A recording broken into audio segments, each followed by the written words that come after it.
Hello, everyone. Welcome to class number 6 in the SBA Community Navigator Program series. And I really appreciate you guys coming in tonight. See, there's about 46 of you here and counting. So this is good. This is good. Now, I want to let you guys know that many of you have perfect attendance. You haven't missed any class. And some of you are trying to work your way back into it. Good, just keep doing that. And make sure you keep doing your homework assignments. It's very, very important that you guys do your homework assignments. Your business model, some of you have submitted your draft business model to me, so I'm reviewing those. Some of you have set up your back office, and some of you still need to have your back office reviewed. I'm willing to set up one-on-one coaching sessions with you guys to go over your back office. Make sure you have all of your documents. We're getting close to the end of this program. We got 2 more classes to go after this one, and it's going to be amazing. So if you skip a homework assignment, then it's just going to pile up, guys. So I don't want you to skip any of these. I just want you to go ahead and just work it, do it a few hours a day or every other day until we get there, okay? And if you have any questions at all, you can call me, ask me questions, send me an email, and just like most of you have been doing. So let's do that. So today we're going to cover certifications. And the topic today is getting your business ready for government contracts, which is getting certified, which would be the first step towards getting your government contract. So we're going to go over a variety of different certifications today. And some of you are probably certified in some areas or another. Some of you have probably not been certified at all. So I'll show you guys, I'll walk you through the process, show you how to become certified, what documents you need to have certified, and get your business ready. I'm hoping that within the next 2 or 3 weeks, we can have some of you applying for certifications, because that will excite me a lot to let me know that you guys are building your business. Remember, this program is about rejuvenating your business after COVID. So getting into that recovery mode, getting the help you need, moving your business to next level. So that's what we want to do. So without further ado, we're going to get into the program. And just like Samira said earlier, if you guys have any questions, you can put it in the Q&A section or in the chat. And we'll take a look at these questions later on in the program.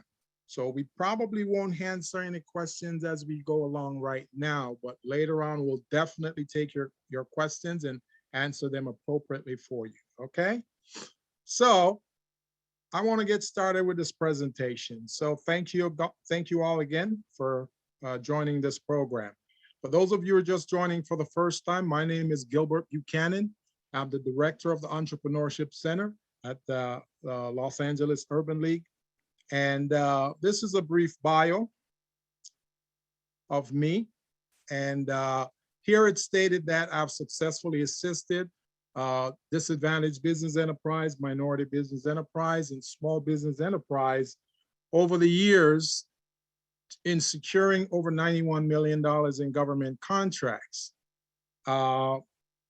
We also receive an award from the Los Angeles Business Journal as being a Latino Business Advocate for 2016. That's when I was procurement chair for the California Hispanic Chambers of Commerce. So I traveled throughout the whole state of California, helping Latino businesses becoming business ready, contract ready, and bank loan ready. And now it's your turn. So we want to help you guys to do the same, become business ready, contract ready, and bank loan ready. And here on this bio, according to this, it says that my academic background is a master's in organizational development and a bachelor's in human services. But the accomplishment that I'm most proud of is developing a platform called Small Biz Pro, which is what most of you guys have if not all of you. All of you should have this platform to run your back office. This is a system that's designed to help you become ready for opportunities, to be certification ready, to be grant ready, to be business ready, loan ready, contract ready, all of those types of things this platform does for you. So once you upload your documents in here and make sure that you're ready, then it will really take you next level. Instead of you trying to go through all the efforts of being prepared and looking for documents when you need them, this platform will really help you. Now, today is the 16th of March, and I'm hoping those of you who are on this call right now, who are C corporations, S corporations, and LLCs, I hope you know what yesterday's date meant to your business. Yesterday was March 15th. I'm hoping that you know that your business taxes were due yesterday to the state of California. Many small businesses go out of business because they forget those things. They forget that March 15th is tax day. So they forget to pay their $800 to the state franchise tax board. And the state won't remind you. What they will do is they'll let it pile up and pile up and pile up until it gets to about $4,000. Then they put a lien on your business, and then they tell you that you cannot operate the business until you pay those back taxes. So I'm hoping that most of you guys filed the taxes yesterday, because yesterday was a deadline, and not having to pay any late fees or penalties. So moving along, today's activities, we're going to cover certification. So we're going to look at what is certification. Many folks know, some of you may know what it is. Others may say, I don't know what it is. You know, I want to learn what it is today. So we're gonna share with you some knowledge as to what certification is, the benefits of certification, government certifications, the types of government certification that can benefit your business, what documents you're going to need to have in order to be certified, and how to prepare your business to become certified with the application process. So you will have some links that you can use to go ahead and apply. But before you do that, you want to make sure that you have all the requisite documents so you can apply for certifications. Just so you know about the whole certification process, there are $500 billion on the government's table right now, waiting for small businesses to claim it. And this is for certified small businesses, whether you're an SBE, whether you're a woman-owned certified business, a veteran-owned, a HUBZone, whichever, you are part of that $500 billion. So there's money unclaimed right now that many of you are not getting. And I just want to open your eyes and make you aware of some of that today. So we're looking at government certification. So I want to ask you guys, and if you can kind of put it in the chat for me, your answers, and Samira will help me to address this right now. So I want to ask you, how many of you guys are currently certified? How many of you are currently certified? So I see 2 people raise their hands right now. So if you could just go ahead and put your answers in the chat. So, so Samira can tell me what those answers are. Vivian got her hands raised as well. So if Samira, if you can just look at that. Yeah, we have. Okay, Stephen is not certified. Vivian is not certified. Deanna, not certified. Charles is Marisol, not. food certified. Let's see who else is certified. Solomon, he's got a food handler's license. Yeah, the license is a little different, Solomon. It's a little different than government certification. So we're going to look at those today. I think most everybody's not certified. Yeah, most people are not certified, which is okay. It's not really bad, because I'm going to be your shepherd today. I'm going to guide you guys as to how to become certified. I'm going to make it painless for you, because a lot of people are afraid of certifications because too much paperwork. And that's one of the reasons why the Los Angeles Urban League gifted you guys Small Biz Pro, so you can manage your documents so your documents are not all over the place. And when it's time for certifications, you can just go right there, access it. So thank you guys for answering. So most of you were not certified. Let's get to my next slide. So certification is, let me get this out of the way so I can see.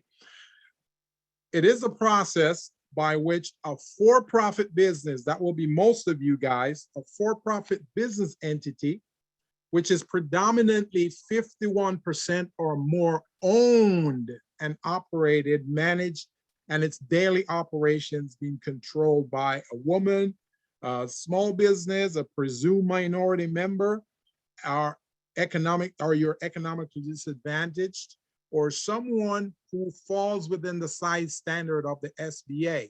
And what the SBA does in terms of size standard, they give you your NAICS code. Those NAICS codes that we talk about, those NAICS codes are very important, guys. So based on your NAICS codes, the SBA tell you whether or not you're a small business. So for a small business, if your annual revenues are less than $15 million, you should be a small business, okay? $15 million, and that's the definition that the state of California uses also for a small business. Now, with the SBA, there are different categories that they use for the different businesses that you're in. For example, I'm professional services. So all of you who are professional services, if you're a consultant, then your size standard is 7.5 million, okay? If you're in a construction trade, then your size standard is going to be 33.6 million. I'm sorry, 36.3 million. So it depends on the industry that you're in. So keep that in mind. If you don't know what your size is and what your size standard requirement is, then you can use the state of California's requirement, which is $15 million. So, and that's average over 3 years. So if you made 15 million last year and the year before and the year before that, you are a small business. I personally think that that threshold is too wide. That means the bigger companies can step in and claim that they're small businesses as well. So personally, I think the state should lower that limit. They should lower it to probably 10 million. That's just my opinion. But too many other big businesses get a piece of the pie when they really don't deserve it. So with certifications, if you're a for-profit business and you're predominantly, your business is predominantly owned by a minority, small business, one of the presumed minority groups, you're economically disadvantaged, or a veteran, then you may apply to one of these participating government agencies and you will receive an official recognition through that agency in the form of a document. And that document will be a one-page document. It will have your NAICS codes on it.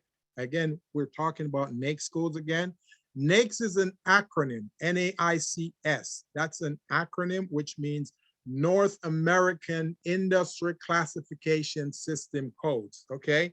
Every business has at least one NAICS code. Every business, whether you're a service provider or you're a product provider, you have to have a NAICS code. That's how the government knows what you're doing, what type of work you're doing. For those of you who file your taxes every year, if you look in the upper right-hand corner, you will see your NAICS code there. Your tax preparer always put your NAICS code. Now, there are times when your tax preparer put the wrong NAICS code in there, and many of us may not pay attention to it. We may not know. So the IRS is looking at that and say, okay, this business is operating in this area, in this industry. Therefore, we're expecting X amount of revenues from them. We're expecting them to behave a certain way. When your tax preparer could have put the wrong NAICS codes, because they've done that to me. They have filed my tax returns with the wrong NAICS code. And because I know about NAICS codes, I have to tell this person that, hey, that's not my NAICS code. You're putting a NAICS code that has nothing to do with the type of work I provide. So next time you look at your tax return, look in the upper right-hand corner, you should see your NAICS code there, that 6-digit code that represent the industry in which you operate, okay? So do that. It's very important that you know those things. You want to have, it's good if you have up to 4 or 5 NAICS codes, because then it shows that you do a variety of different services. Like me, my business, for example, I have 5 or 6 different NAICS codes. I'm a trainer, a professional consultant. I provide coaching services. I do business management, administrative services, managing programs. So all of those have a different NAICS code. So I just want you to think about the same thing, because when you're going for certification, you need to know that. It's very, very, you notice I'm spending time on this, right? It's very important that you know your NAICS code.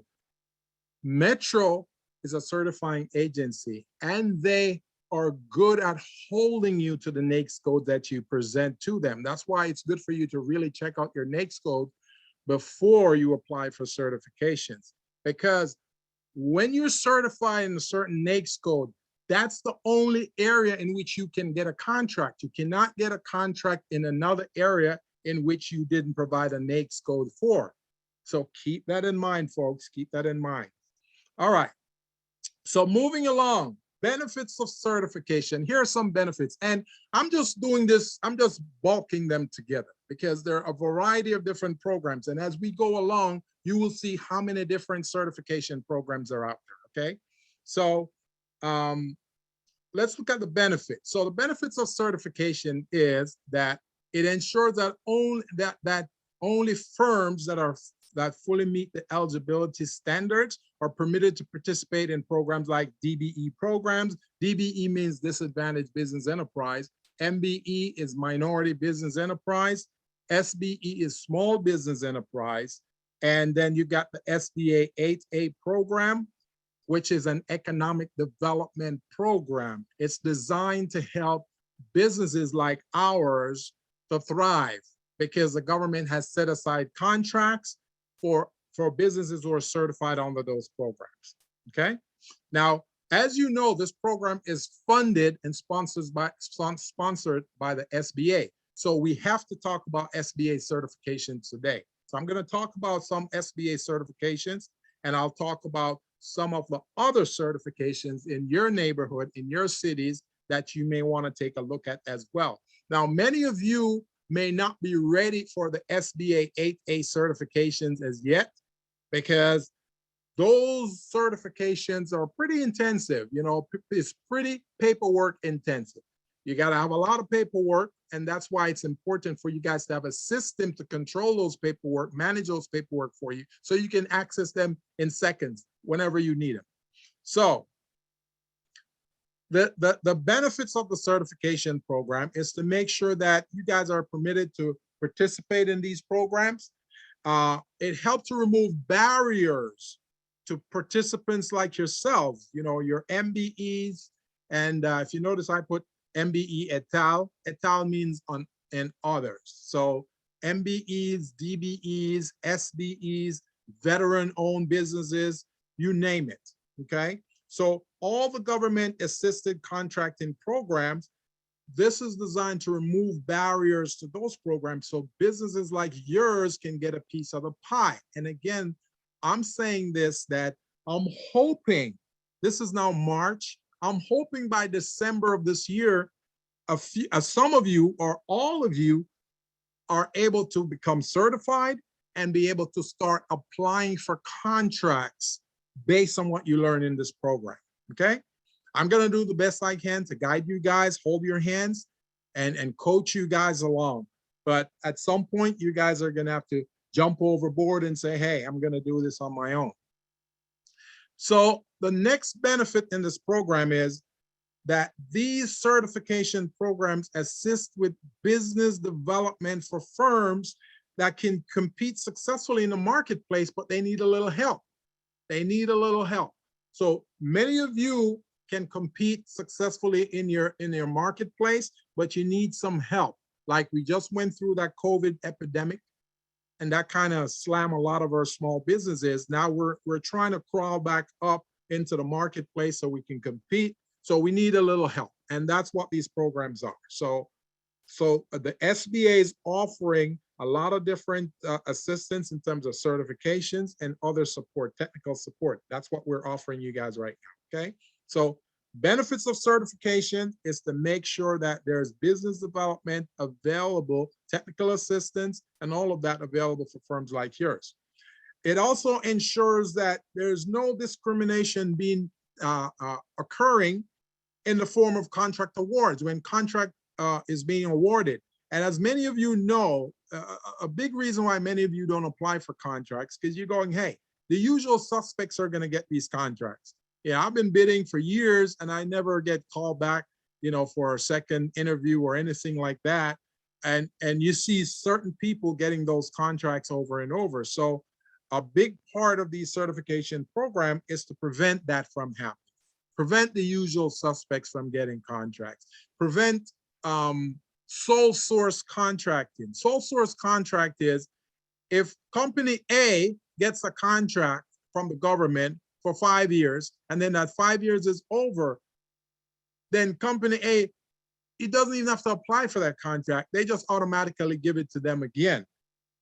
That's the sole source contract. It only goes to one person without being put out there in the field for other people to compete on it. So these certifications program are here to prevent that type of thing.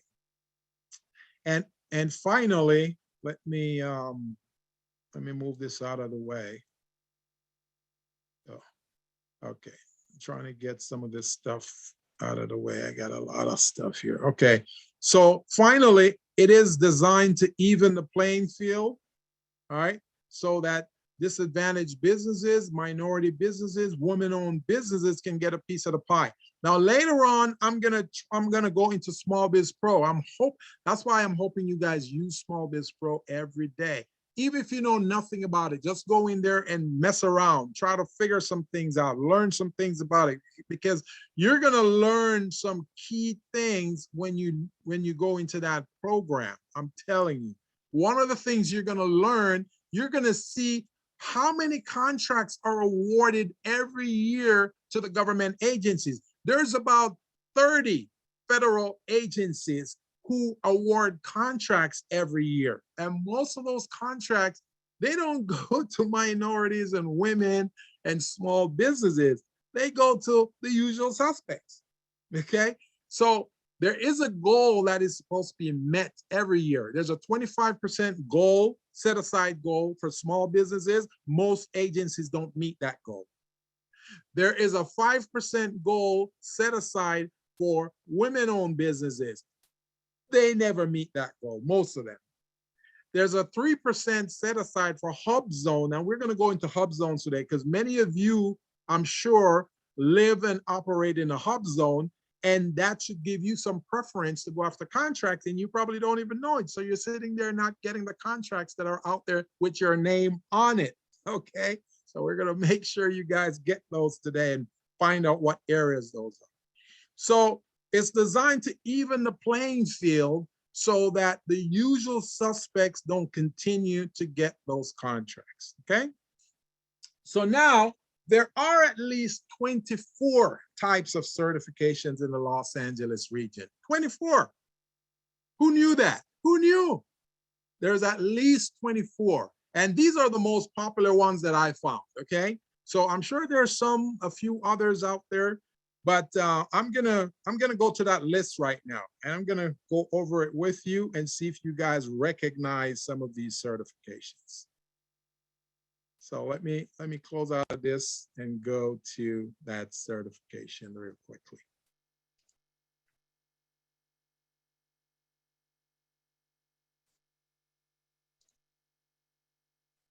Okay, can you guys see this?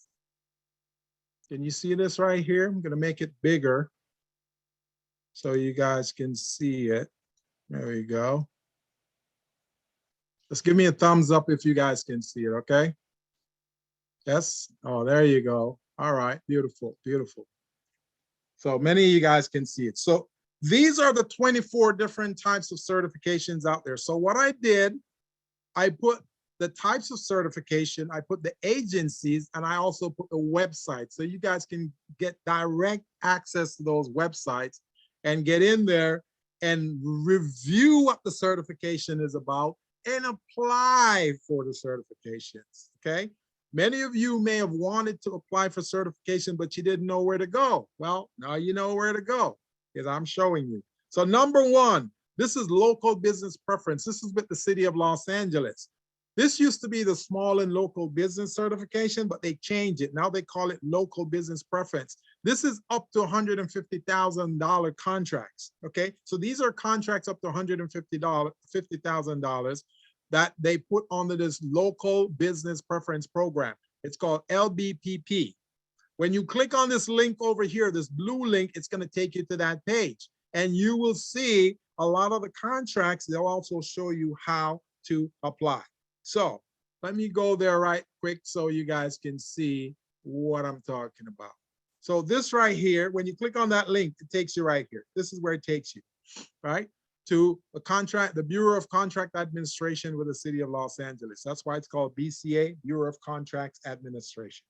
Now, these links right here are links that you can click on, right? But the one that we just talked about, the local business preference program, this is it right here. You click on that and it takes you to this page. Okay, this needs to be reloaded. There. It takes you to this page right here. And on this page, this is a program that they just passed an executive order. The city of Los Angeles just passed an executive order in order to implement this certification right here. So to let you know real quickly how this works. If you're local, that means you reside or you operate within the city of Los Angeles, and you're registered in their system. They have a system called BAVIN. And by the way, I was a part of developing that program for the city back in 1999, you know? So, and then they took it off. First of all, they resented the program. They didn't even want it. So we had to force them through the mayor's office. We had to force them, the different general managers, to accept that program. Now they're all excited about it and using it. So they will ask you to register in BAVIN. And then once you register in BAVIN, put your information in, then you can apply for these certifications right here. So just want to let you know, if you can see right here, it says contracts up to $150,000. Now, this is how it works. When you're submitting your bid or your proposal, you get a 10% preference. So that means 10% is added to your score. So however you score on your proposal, you're getting 10% added to that. And that 10% may put you at the front of the line so you can win over many of the other competitors that's there. Now, once you win, then they award you the $150,000. They tell you what the scope of work is, what the deliverables, the guidelines, and all of that, and you got to perform. Now, we're going to cover procurement, I think, the last class, which is class number 8. So I'll explain to you guys how to manage contracts. When you get a contract, getting a contract is easier than keeping the contract. So we'll talk about those things then. Gilbert, sorry, Yes. just one moment. Can we refresh the page because they're not able to see? Oh, they're not seeing this? They are not seeing it. Oh, I'm so sorry. I am so sorry. That's okay. Thank you guys for letting me know. Can you see it now? And make it bigger for you. Can you see it? Yes, yes, no? Not seeing it. Yes, they can see it. Okay, thank you guys. Thanks for telling me. So this is where you go. When you click on that link, it takes you right here and it explains the different programs to you. It explains this local business preference program, and it tells you about the 10% requirement that's added to your bid or your proposal, and makes it easier for you to win a contract with the city of Los Angeles. So right here, see, look at this line right here. I'm gonna read it for you. Under awarding preferences, contracts up to $150,000. It says, award of local small business and local transitional employer preference. An awarding authority shall grant a 10% preference to a local small business or a local transitional employer. The preference shall be applied to the bid or proposal in the following manner. So this, you got the bid right here and you got the proposal right here. So this is how they add it. And then Once they add it, then it reduces the bid amount. So your bid amount comes in lower than your competitor. And then when you win at the lower price, then they add back the 10% onto your bid. So you get the full 150,000. So that's how this works. Okay. If you guys have any questions, just put it in the chat. So later on, we can revisit this. All right. So let me go back to, my link. All right. So, so that's the City of Los Angeles local business preference program. Then you got the City of Los Angeles Small Business Enterprise Program. Same link. If you click on that link, it takes you right there, right? So they have an SBE or Small Business Enterprise Program. They've got a woman-owned business enterprise. Now, I want to share some data with you guys. I'm a big data guy. I love data, love statistics. Okay. So of all of you registered in this program, 64% of you are women, women-owned businesses, 64% of you, right? Which is very consistent with what's going on in the marketplace right now. Most of the small businesses that are entering the marketplace, most of the new businesses that are most of the owners who are entrepreneurs who enter the marketplace are women-owned businesses. So what's going on in this class is consistent with it's a reflection of the marketplace. Okay, 65% of women-owned businesses become entrepreneurs over the last 5 years. And you guys are at 64%, very close, very close. So just want to let you know that you guys are on top of your game. So I want to make sure for women-owned businesses, I want all of you women in here consider certifying as a woman-owned business enterprise because there's preference in there for you. Now, remember this, the reason that you decide that you didn't want to work for someone anymore and work for yourself, becoming an entrepreneur, is so the sky could be the limit. You can have unlimited revenue potential as opposed to working for someone and they tell you, hey, you're going to make $50,000 a year and that's it. Okay.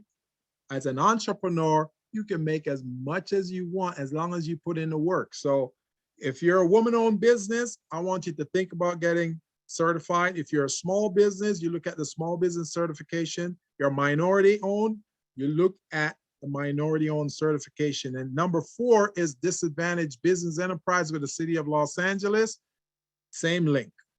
Okay. Then you got Metropolitan Water District. This is a very easy certification. You can do this in 30 minutes. 30 minutes. All you got to do is click on this link to the right, right? But make sure you have all your documents ready in Small Biz Pro so you can just easily transfer it over to their platform. Okay, you got to have your documents ready to become certified. You don't want to start the certification process and then you have to go search for documents, look for documents. No, want to have it in one place. Then number 7 is a community-based enterprise. You know what? I'm going to skip this and go down to the meat and potato because we got to address our sponsors, right? The SBA, we're going to address their certification. So down here at 21 to 24, these are federal certifications, and these are through the SBA. So let's look at the SBA certification. The first one is called Historically Underutilized Business Zone, or HUBZone. Have you guys ever heard of that certification? HUBZone Certification, have you ever heard about it? You can raise your hand or put it in the chat. Let me know. Have a conversation with me. Okay, so let's see what's going on here. So Marsha said no. Mo said, Vivian said yes. Jerome said no. Dina said yes. Luxon said yes. Okay, so some of you have heard about it. So guess what? If you've heard about this certification, you guys should be taking advantage of this certification because guess what? All you have to do is have employees. I'm sure some of you have employees. If you have employees, right, and you are located, your zip code is located within a hub zone, then you can apply for your HUBZone certification. That's how easy it is. You got to operate within the hub zone, and your employees got to come from that hub zone. You need 35% of your employees to live in the hub zone, right? So that you can get that benefit. So they have set aside contracts, and 5% of those set aside contracts go to HUBZone certified firms. So to me, that's one of the easier federal certifications of the four that we're looking at right here. Okay. You've got the HUBZone, you got the woman-owned small business, you got small disadvantaged business, and then you got the SBA 8A certification. So the first one, number 21, that's the easiest one of all the federal ones. All right. So we're going to talk about that later on, how you guys can get in on that. The next one is the woman-owned small business enterprise. So this is for women-owned businesses only. And all you've got to do is click on this SBA link right here, and you'll see a checklist of what the eligibility requirements are. And then I'm sure if you've been in business, 2 years or more, you have the documents and paperwork that's needed, and you can just go ahead and apply. Now, there are some businesses, in their first year who has all of those documents, and they can apply as well. The third certification is a small disadvantaged business. Small disadvantaged business is if you are disadvantaged because, one, you may live in an economical disadvantaged area, or you found out that you got bad credit, your company got bad credit, which most small businesses do. So if you got bad credit and you can't really afford to generate the type of revenues you need or get a loan or a line of credit, then that puts you in that category to be a small disadvantaged business. And if your annual revenues are less than $750,000, it puts you in that category to be a small disadvantaged business. Now, number 24 is the granddaddy of all certifications. This one is the SBA 8A certification. You gotta be in business for at least 2 years to apply for that one. Now, if you've worked for other companies before and you started your business in a similar industry, then you can use that historical experience towards your business, and they will waive the fact that you're not in business for 2 years.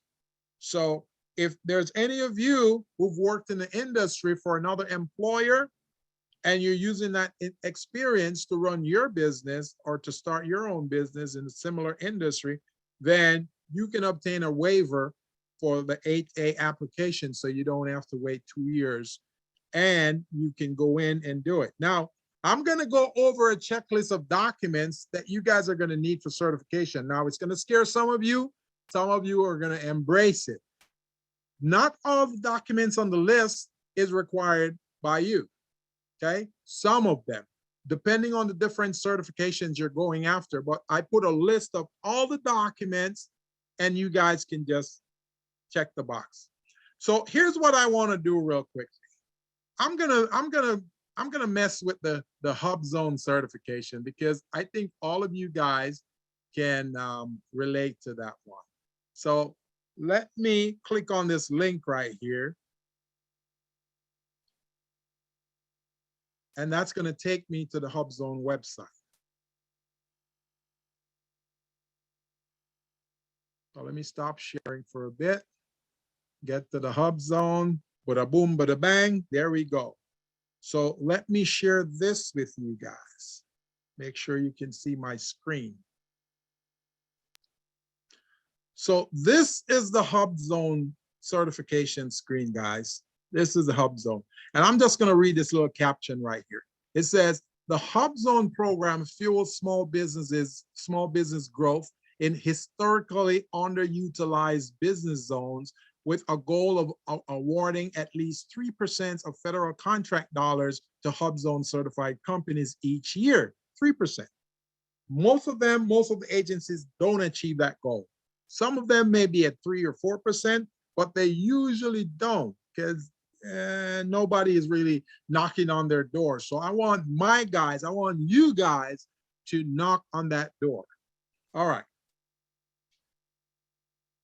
So let's look a little bit at the requirements, the eligibility requirements.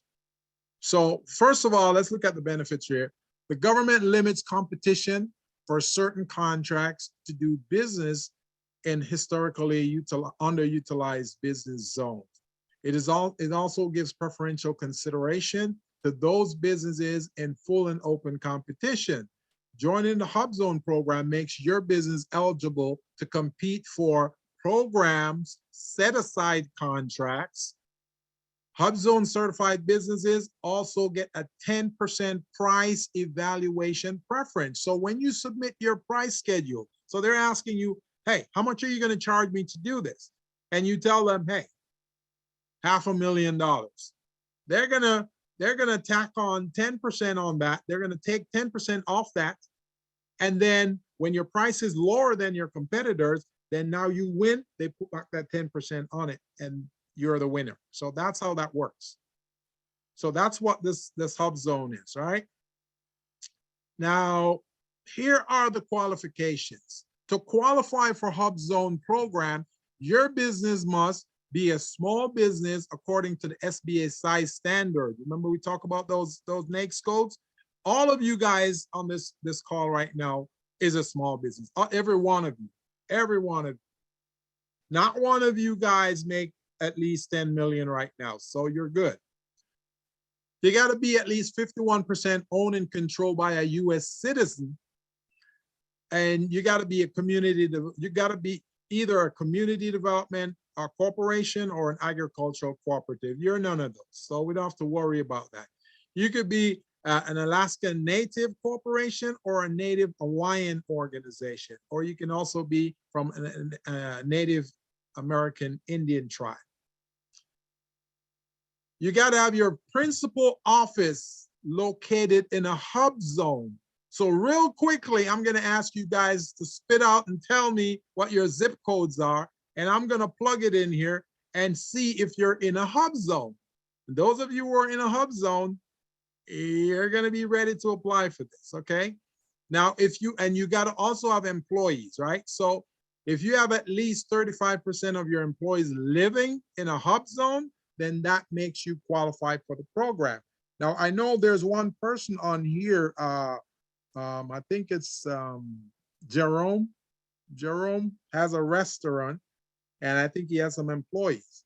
Now, if your restaurant, Jerome, is located in a HUBZone, then you can be eligible for contracts in this program. So here's what we're gonna do. I'm gonna click on the HUBZone areas, and I want you guys to tell me your zip code. Just put it in the chat real quickly, and Samara will help me with that. So let me click right here. Okay. Okay, let me refresh this a bit, because let me refresh this. There we go. All right. We'll so start off with, do you want me to give you the yeah. So here's what's going to happen. I want to tell you guys what's going to happen before I do anything. Okay. Whoops. Let me make this bigger. So the light gray areas are supposed to be HUBZones. Now, let me move this out. It's getting in my way. There we go. If you're not in a HUBZone, you're gonna see a gray to the far right when I put your zip code in. But if it is a HUBZone, you're gonna see green. All right. So Samara, tell me what zip code you got so far. We have 90044. Uh-huh. All right, let's see if that's a HUBZone. I'm gonna hit enter. Damn, look at that. You qualify. That's a qualified HUBZone. You see it on the right, guys? Can they see the screen? Let's see if everybody can see Can it. they see the screen? I don't see any no's. Okay. Don't see the screen. Yes, they can see it. Oh, all right. There we go.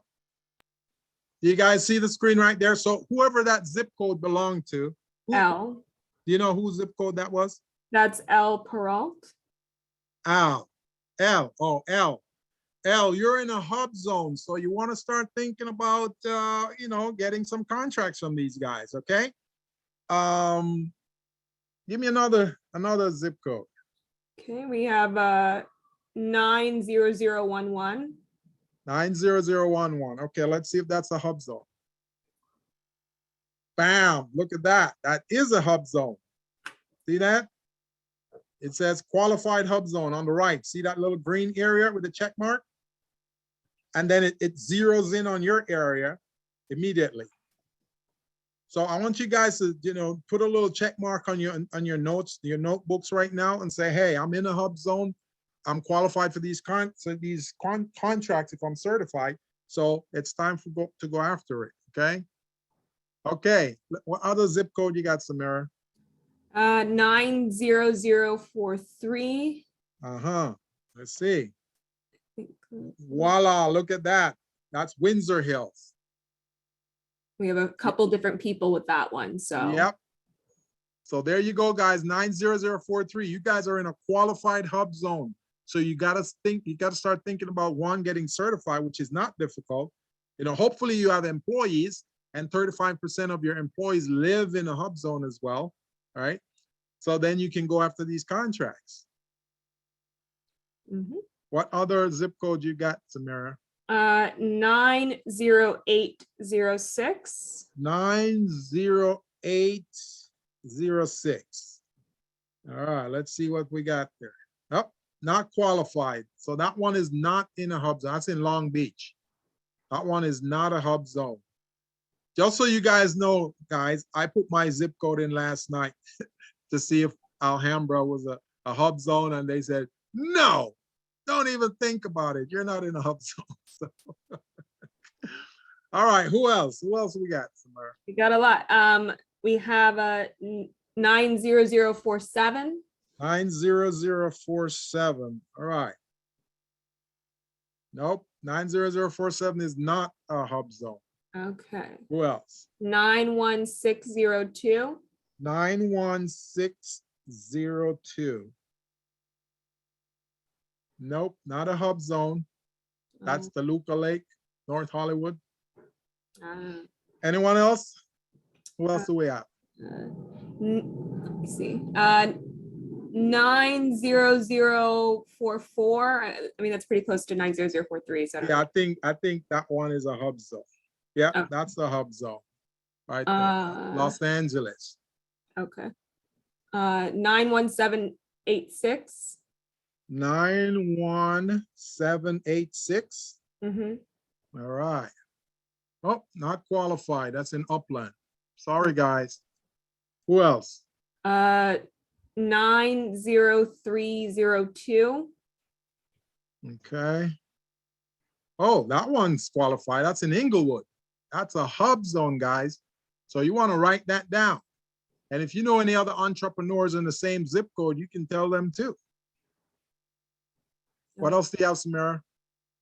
We have many more. 90056. 90056. Nope, that one is not a hub zone. That's Windsor Hill. Okay. Wait, give me another one. 90011. 11. Yep, that one is a hub zone. It's in LA. 90806. 90806. Nope, that one is not qualified hub zone. That's Long Beach again. Okay. 90037. 90037. Yep, that one is a hub zone. That's LA. Okay. Trying to keep track of the ones we've already done. 91342. 91342. Nope, that one is not a qualified hub zone. It's not. Lakeview Terrace. Lakeview Terrace should be a hub zone though, because they need a lot of economic development in that area. But Yeah. The federal government is planning on expanding those hub zones in thinking about 2023. So you guys stay tuned and just keep checking.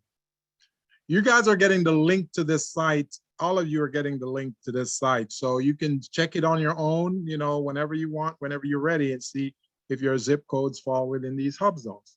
You have another one, Samira? Yeah, let's see. 95825. 95825. Let's see what this is. Yep, that's a qualified. That's Sacramento. Woo! That's a hub zone right there. Qualified hub zone. Mhm. Yeah. Let's see what else. 90302.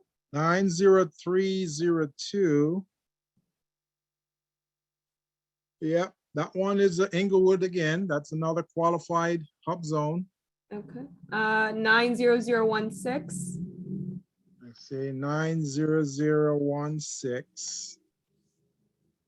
Yep.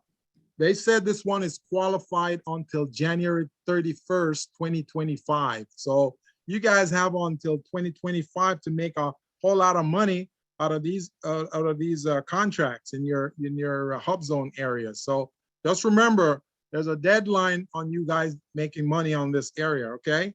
So whoever lives in 90016, got to get cracking on this. Who else do we have? We have 91605. So 91605. So let me see. 91605. Nope, that's not a qualified hub zone.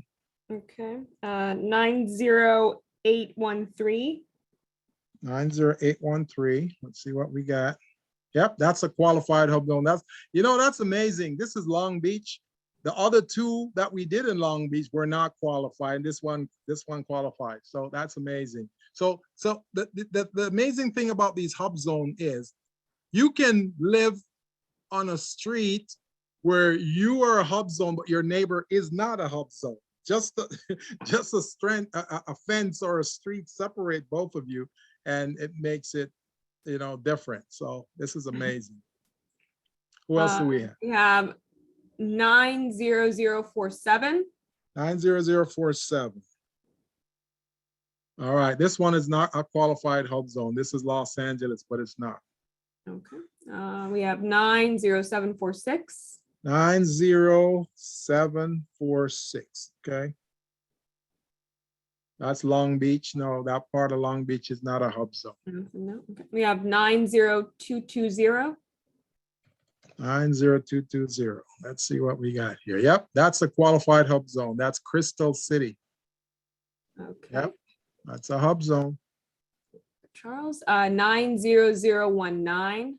90019. Let's see what we got here. No, that's not a qualified hub zone. Okay. 90806. 90806. No, that's not a qualified. I will take one more. So One we can more. continue. Let me go One to more. the bottom because there's been some more. Let's do 91767. 91767. Okay, let's see. Nope, this is in Pomona. This one is not a hub zone. And again, Pomona should be a hub zone, but you know, I just don't understand why that part is not a hub zone. But thank you so much, Samara. I appreciate you providing those data to me. But guys, do you see what I mean here? This is a great opportunity for you guys to become certified. And in the packet, the certification packet today, I have the eligibility requirements so you guys can get in there, size it up, make sure that you fall within those requirements and apply. To be a HUBZone certified company, you got to have employees. You got to have 35% of your employees living in a HUBZone. So if you have 4 employees and 2 of them live in a HUBZone, then you're qualified. If you got 3 employees and 2 of them live in a HUBZone, you're qualified. So this is good. This is good. I'm happy that many of you are in HUBZones, because now you can see the the benefit, because not only do they set aside 3% of the government, the federal contracts for you, but now if you got to give them a price, they slap on a 10% discount on your price so that your bid is lower than everybody else. And then when you win, they put back your 10% on there so that you can operate at the official price that they had. So this is great. This is really great. This is really, really great. How do you guys feel so far? Do you feel like you're learning some stuff about this certification stuff? Let's put some remark in the chat there so I can see, all right? All right, beautiful, beautiful. All right, so I'm gonna go ahead and continue with the certification presentation. And let's see what else we have here.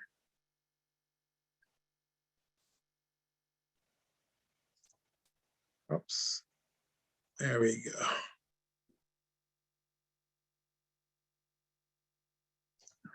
All right. So we just looked at a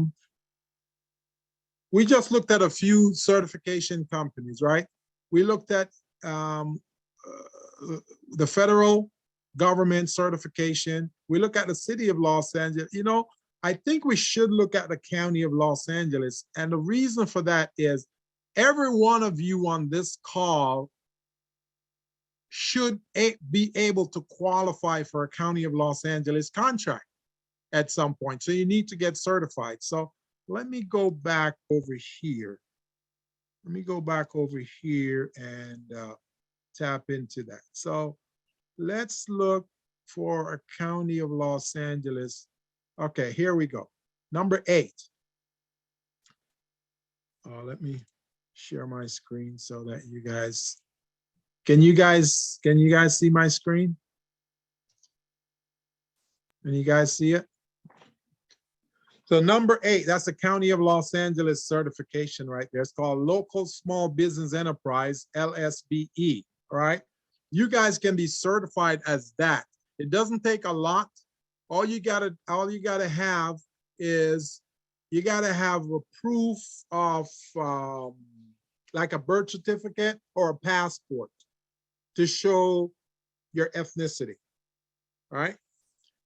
And then they're gonna ask you for, I think they're gonna ask you for 3 years tax returns, 3 years financials, and they'll want a capability statement to see, but we'll get to that.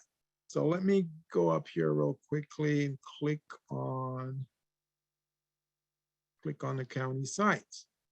All right, can you guys see this? I'm at the county site, can you see it? It says, welcome to the County of Los Angeles certification portal. Can you see it? Okay, so the county has 4. They can't see it? No, we got quite a few no's. All right, so let me stop sharing and then reshare. All right, there we go, guys. Should be able to see this. Yes. Yes, okay.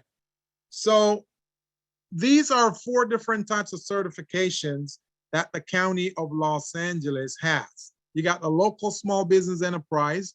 This is a preference program, okay? This is an LSBE, and I'm gonna read that for you so you can see. The LSBE preference program boosts contracting opportunities for small businesses in LA County. Certified LSBEs receive payment within 15 days. That's unheard of. Most agencies, they make you wait 30 days or 45 days. These guys at the county, they're paying you in 15 days. So 15 days after they receive your invoice is when they'll pay you, okay? So that's, and they also issue a prompt payment stamp also that they use to put on your invoice to expedite it. So that's a good thing. Then you got a Disabled Veteran Business Enterprise Preference Program, DVBE. So if there's any of you on this call that is a veteran, and just so you know, I'll tell you a little bit about the definition of a veteran, right? A veteran is someone who has worked in the military for at least 3 to 5 years, and you were honorably discharged. honorably discharged from the military. That's who they classify as a veteran. And if that person decides to start a business, okay? Now, a disabled veteran, which is this one right here, a disabled veteran is a person who has 10%, at least 10% of their person damaged, injured, 10% of your person. So when you leave the military and they give you your DD-214, the DD-214 is that form that they give you that says, okay, this person is leaving the military, they've done great, they're wonderful, you're honorably discharged. On that, they will state how much damage or how much injury you have to your body. And if it's less, if it's more than, if it's 10% or more, then you can be qualified as a disabled veteran business enterprise if you're an entrepreneur. So that's how that works, guys. That's how that works, okay? Then you got the social enterprise, the SE preference program. Now, I've been talking to some of you about the social enterprise program with the county, and this is what they call a B corporation, a benefit corporation, right? So you register and set up your paperwork just like a C corporation, but as a benefit corporation, if you're giving back to the community and what you're giving back is saving the environment and it's allowing people to grow and foster, then that's part of what they call a social enterprise business. And you become certified through a nonprofit entity called, I think it's called a Lab B. They certify your entity as a social enterprise. So you're operating like a for-profit business and a nonprofit business. That's what a social enterprise business is, a for-profit and a nonprofit. So that's what happens when you get certified with the County of Los Angeles as a social enterprise business entity. So you guys should look into it. Look into it. The last time I did a class here with you guys where we went over grants and we went over the documents you need, I went over B enterprises with you guys as well. And I gave you a lot of information that you can use to form a B corporation if you want, okay? So check it out. That's a certification with the county. And then you get the community business enterprise certification. I have this certification for my business, okay? But I want to read this a little bit so you can understand, you know, how many advantages you get. So it said the CBE program includes designations as woman-owned business enterprise, minority business enterprise, disadvantaged business enterprise, and LGBTQ-owned businesses. This program allows participating businesses to capitalize on opportunities in government and private sector procurement. These businesses will be included in the county's CBE listing. So when you certify, first you got to register in the county's database, then you become certified with the county. Once you do that, then they put you on a list and they make that list available so any contract provider can tap into the county's website and see your name, because again, they're going to use the NAICS codes, right? Remember we talk about NAICS codes. So they're going to use the NAICS codes to see what companies are operating in these NAICS areas that we can contract with to do business for us. So that's the list they're talking about right there. So that puts you, and you know, I would recommend you guys do this because what this is doing for you is it's exposing you to more opportunities. So I would recommend that. So you're on the county CBE listing.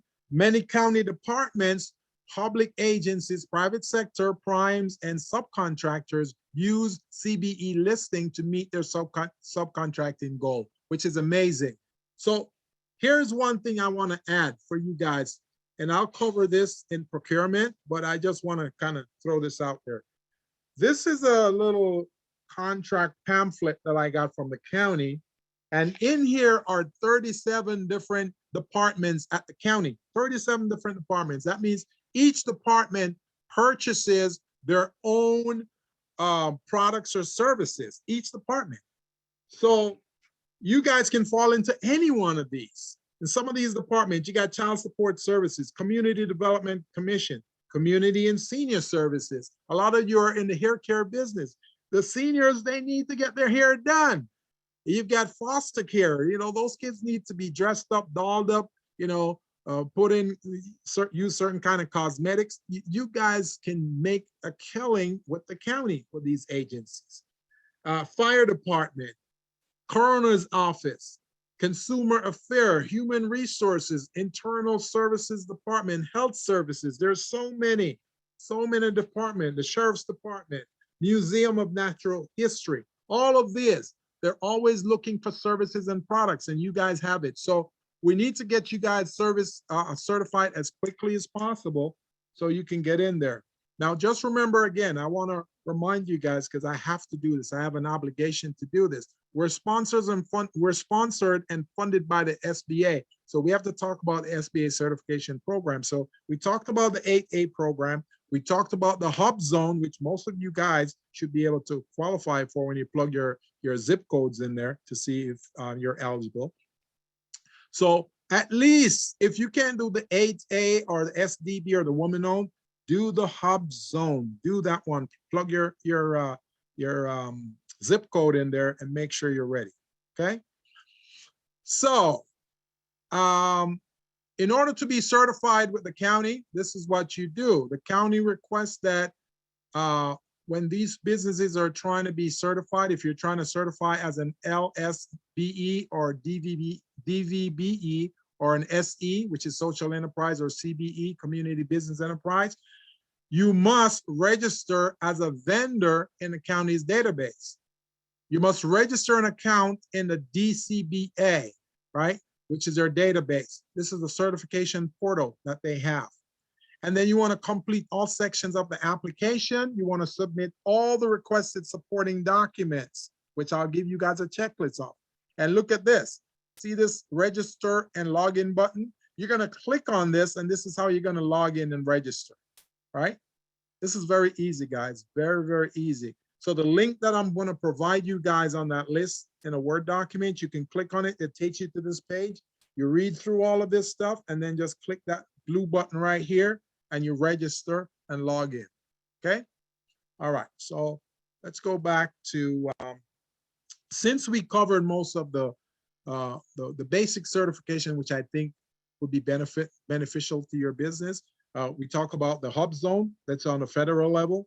We talked about the city of Los Angeles having many of those programs, especially the local business preference program, where you get a 10% preference on contracts up to 150,000. Then you got the county. So these are, to me, these are easy certifications that you guys can do. And, we'll talk about how we can get you guys doing this, okay?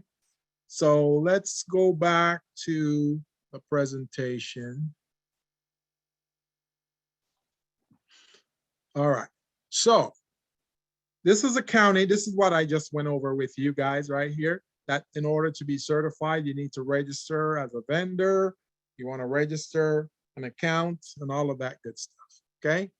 Then here's the eligibility requirement. If you want to be considered for most of these certification on the list, all right, you must be one of the presumed minority groups, either African American, Native American, Latino, or Hispanic, Asian Pacific Islander, meaning that you are Chinese, Japanese, Korean, etc., or a subcontinent Asian. The subcontinent Asian would be if you're from Bangladesh, India, the Philippines, many of those other, Vietnam, those would be subcontinent Asia.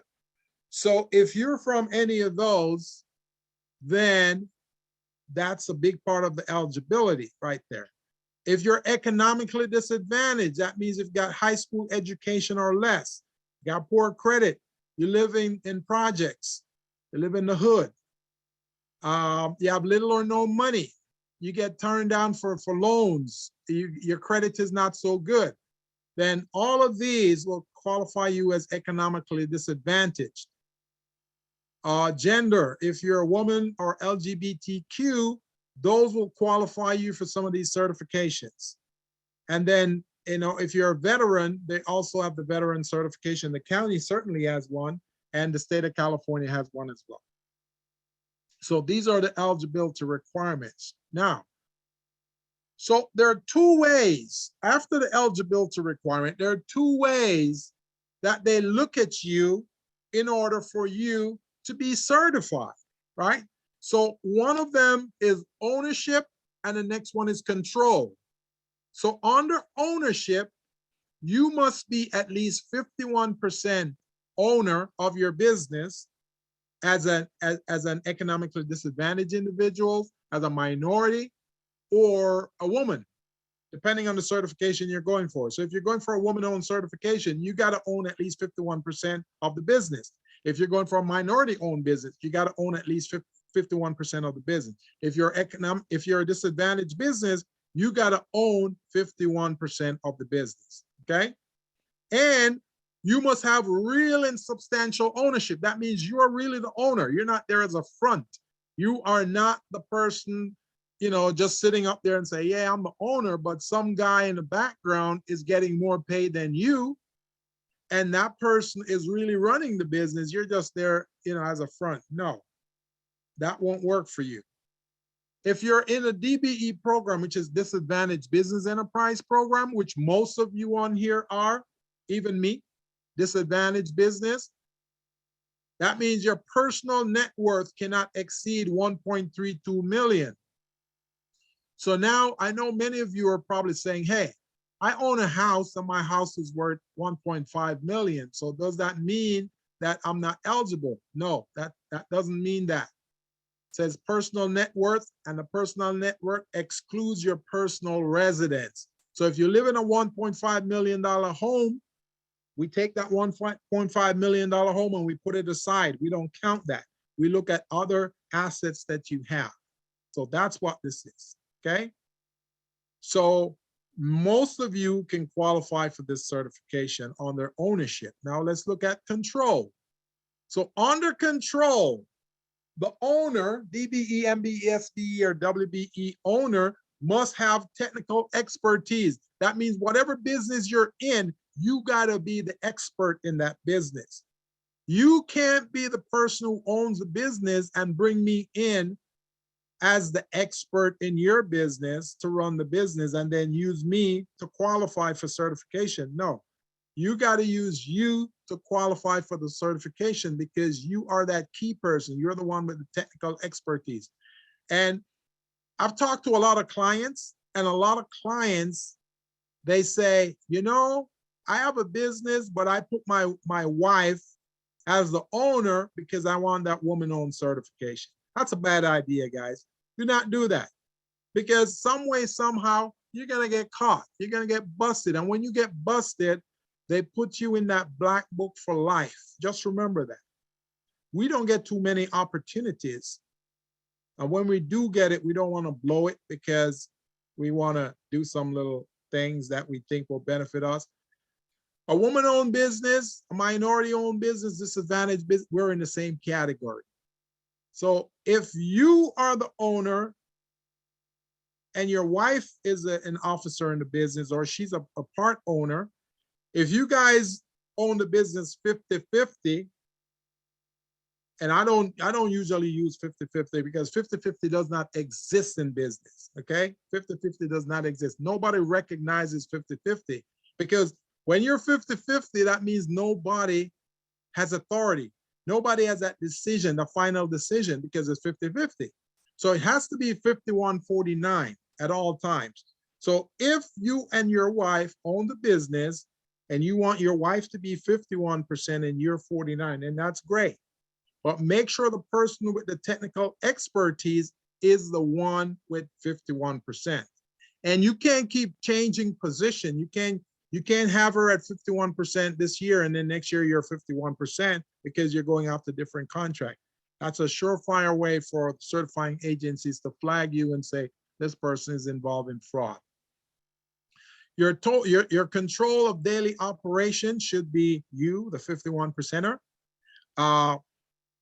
You must work full-time in the business, and full-time, according to the government, full-times mean at least 60 hours a week. That's what full-time means to the government. So if you want to work 30 hours and somebody else worked 30 hours, they don't consider you as full-time. So that may not qualify you for these certification programs. So again, the person who, if it's a minority owned business or a woman owned business, the non-woman owned person cannot play the primary role in the business's operation. That means that person cannot hire and fire or sign checks, okay? That person cannot do that. You gotta be the person. If you're a woman, you're 51%, you run that business. If you're a man and you're the person who is in charge of the business and you're going after your minority certification, then you are that person with the technical expertise. You control the business, you hire, you fire. But you don't want to have someone who is a non-minority or a non-woman claiming to be the owner of the business. Doesn't work. All right, let's look at this. So here's some classification here. To be classified as economical disadvantage, an individual must represent one of the ethnic minority groups. So remember, if you're going to qualify for economic disadvantage status, you got to fall into one of the ethnic minority groups that I talked to you earlier about. Your personal net worth cannot exceed 1.32 million. 1.32 million cannot exceed that, and that excludes your home. So you don't have to count your home in there.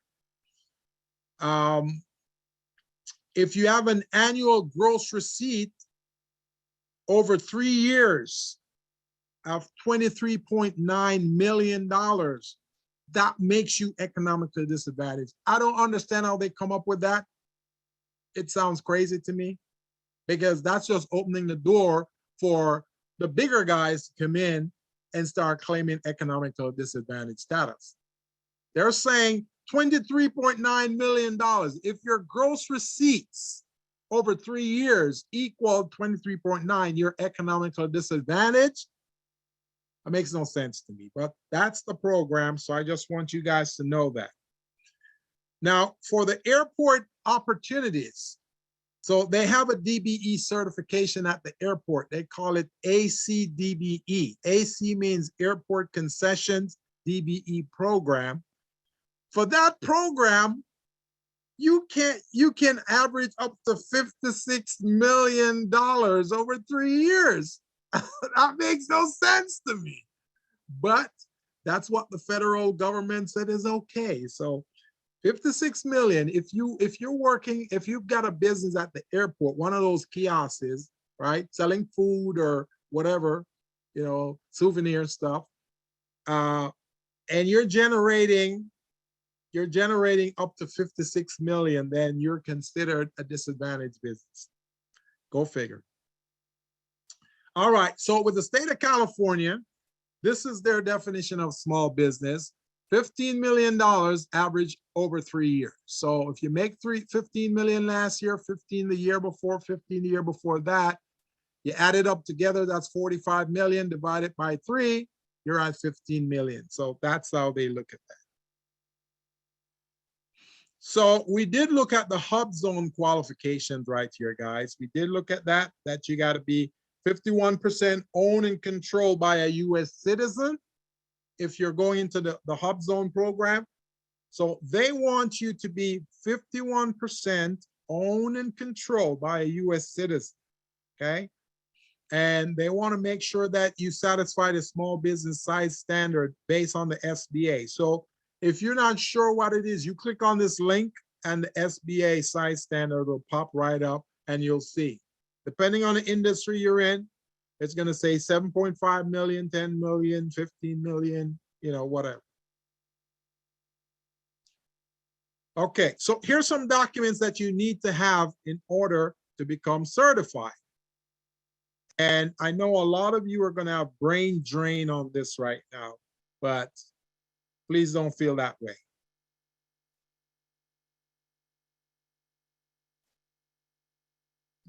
So let me make this as big as possible so you guys can see it. So we have about 36 minutes to go. So I'm going to run through this real quickly so you guys can get the information you need. So here are the documents you need to be certification ready. And what I did, I put 5 categories. I put your sole proprietorship, your C corporation, S corporation, LLC, and partnerships. So if you're any one of these, you just check the box right next to the document. And if that document does not relate to you, you'll see a gray shaded area like this. That means it does not apply to you. So you don't even, if you're a sole prop or a C corp, you see gray shaded area in your box, then that document does not apply to you, okay? So just gonna run through some of these. So to be considered under the certification program, all businesses, you should have a license, all business license that you have for the business. You should have that and make sure that it's current and it's not expired. Again, you guys have Small Biz Pro to remind you guys when those licenses are going to expire. So you need to upload them, put your expiration date in there so it can notify you. You must have a work experience resume, every one of you. As an owner of the business, you need to have a work experience resume. So if you don't have one, start putting one together. Then you want to have your personal net worth statement. Now, the personal net worth statement, you don't have to generate it right now because it's only good for 30 days. It's only good for 30 days. So what you want to do, depending on the certification, for the SBA 8A, you need a personal net worth statement. And I think for the supplier clearinghouse certification, for the MBE, WBE certification, they need a personal net worth. So you can do that if you're going to apply within 30 days. But if you're going to apply outside of 30 days, 60 and 90, just wait until the last 30 days to fill out that form. Your personal tax returns for the past 3 years is going to be required. So you guys want to start uploading those documents in Small Biz Pro for the last 3 years. If you're a sole proprietor, it's going to be your 1040.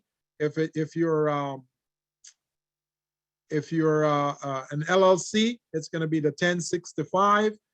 If you're a partnership, you're going to have the Schedule K along with the 1065S. And then if you're a C Corp, it's 1120, Form 1120, and an S Corp is 1120S. So you guys, you want to look at those things. Proof of financial contributions that you use to start the business. That's very important. So if you have a check that you use when you started a business, now many of you have been in business for 20 years, 20, 30 years. That's okay. If you don't have that, you can put a letter together and say, hey, this is what I use. This is the amount of money I used to start the business when I started in 2000, whatever, 1999 or whatever, okay? So you want to say that. Then you want to show proof of 51% ownership and controlling interest in the business. So if you're a corporation, then you're going to have your stock certificates to show that you own 51% or more of the stocks. If you're a sole proprietorship, you don't need that because you're sole, you're the only owner. If you're a partnership, your partnership agreement should state what percentage you own and what percentage the other person owns. And the same thing with the LLC. If you're a multi-member LLC, in there, it should state that you own 50%, I mean 51%, the other person 49, or however you guys want to split it up. Let's see, sign loan agreements. If you're doing the SBA certification, they're going to ask you about loan agreements and bonding. You guys are not ready for the SBA certification as yet. For the woman-owned, the WOSB, many of you women are ready for that. So they're not going to ask you for this document. So you can skip that. List of lease equipment. They're going to want to know that equipment that you lease, whether you lease a printer, you lease a vehicle, whatever it is that you lease to run your business. You want to put that in there. If you're a construction firm, then you want to list your construction equipment and show proof of ownership. That means you have the titles to those things. Okay, this one is a catch right here. So this one says documented proof of any transfer of assets to or from your firm or to any of its owners over the past 2 years. Now, If you transfer assets in less than 2 years, you're not eligible for any of these certification that requires you to have a certain amount of asset. Now, I have worked with a lot of small businesses who they have assets and they're trying to shift it out of their name and put it in their cousin's name or some grandparent's name, just so it looks like they don't have that much money. That's not a good thing. You can be busted, you can go to jail for that. So do not transfer assets in less than 2 years if you're going after certification. If you're going after certification 2 years and beyond, then you can do that. You can transfer your asset because after 2 years, they don't look at the transfer assets, okay? So keep that in mind, guys. Keep that. There are certain tricks in this trade that you gotta know. And if you don't know it, like for example, I have this client that she was already DBE certified with Metro, and she owned buildings. She owned some buildings, but the buildings, the remaining balance on the building were so high that she didn't have much equity in it. But when Metro asked her to renew her certification and they asked her about her assets, she started bragging about those buildings, thinking it was a good thing. So when Metro saw that, they go, whoa, she's over the limit. She's not eligible. So they sent her a rejection letter saying, hey, we cannot recertify you because your net worth is beyond what we're looking for, the 1.32 million. And then she started explaining away, but it's too late because once you tell a certifying agency something, they cannot unhear it. So I want you guys to know that. Do the same thing, okay? Do not expose yourself to lie. If you're not sure, you talk to your consultant, your business coach. But do not go and expose yourself to these agencies wherein, you know, they may deny you certification just because you didn't understand something. Capability statement. You guys want to have a capability statement. I didn't get a chance to go over capability statement with you guys, but just so you know, Small Biz Pro, it does capability statement. So you can go in when you go on the homepage, you'll see capability statement. You can use that to generate. All right. Okay. Financials, tax returns, all those things. You know, all of these other things are things that you need to have. You know, proof of citizenship. That's another big one. Proof of citizenship. So the certifying agency will look at someone like me, a Black person, and say, you look kind of Black. Well, you got to prove that you're Black. So send me your birth certificate. We want to see your passport. We want to see all those things. It's ridiculous. So if you can't find your birth certificate and your passport, what does that mean? Mean you're not a Black person? It means you're not Latino? It means you're not Asian? What's going on? So in that type of situation, you have to have someone vouching for you. So make sure you guys look up those documentation, have them in place. Otherwise, they're going to want to see your parents' birth certificate. If parents are not around, then they want to see your grandparents' birth certificate. So who knows? That's how it works. So some of these other things, articles of incorporation and articles of organization. Many small businesses corporate, your C Corp, S Corp, or LLC, you need to have those documents. Again, the platform that the Urban League gives you guys, Small Biz Pro, it helps you guys to house all of those documents. And if you don't know how, you can go to the Secretary of State link on the registration and you can find your articles at the state website and you can just download it and put it in the system. So you want to have that. Your meeting minutes, you want to have meeting minutes. Make sure it's current. Make sure your meeting minutes are over the last 3 years. And I would recommend you guys do your meeting minutes quarterly. You know, you don't have to do it monthly, but quarterly, okay? So you'll have 12 meeting minutes for the last 3 years, 12. So make sure you know that, guys. Make sure you know. And many of you, I know many of you are not maintaining your meeting minutes because I talk to you. I see that you don't have it. You want to start doing it. If you're going to get involved in certifications and contracts, you want to have your meeting minutes, okay? Your bylaws, you want to have that too. Make sure those documents are signed because even though you have the documents and you submit it and it's not signed, they're going to kick it back to you and say, hey, make sure this is signed. If you're a corporation or LLC, you need to have your board resolution signed also board resolution will state that you are one of the authorized signers on the bank account. That's what the board resolution is going to do, okay?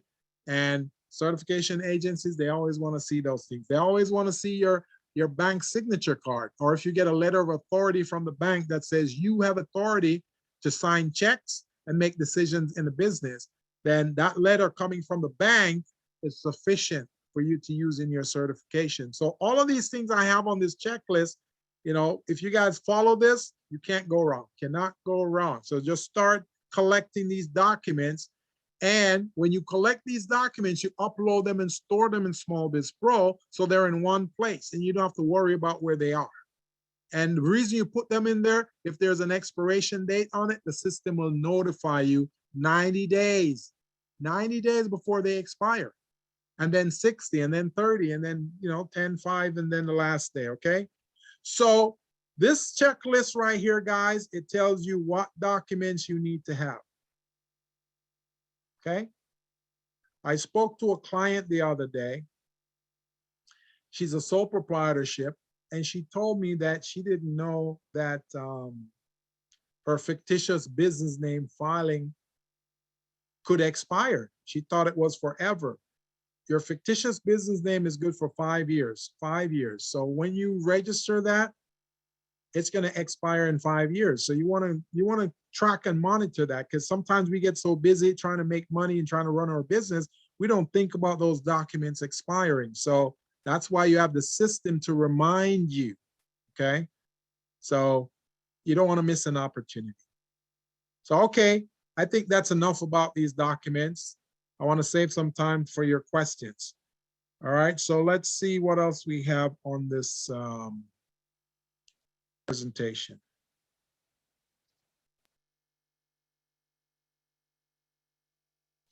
All right, so we just went through the documents that you need to have on your checklist to make sure you're eligible for certifications. We just went through that list. You guys are going to get that list as well. So you will go through and start working on those documents. Here's another thing. In preparing your business to become certified, you have Small Biz Pro. Again, the Los Angeles Urban League has gifted this platform to you guys if you're enrolled in this program, the SBA Navigator program.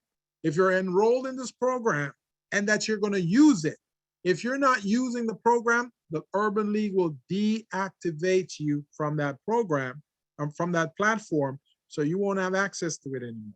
So you guys need to use it. Upload documents, at least 5 documents every 2 days.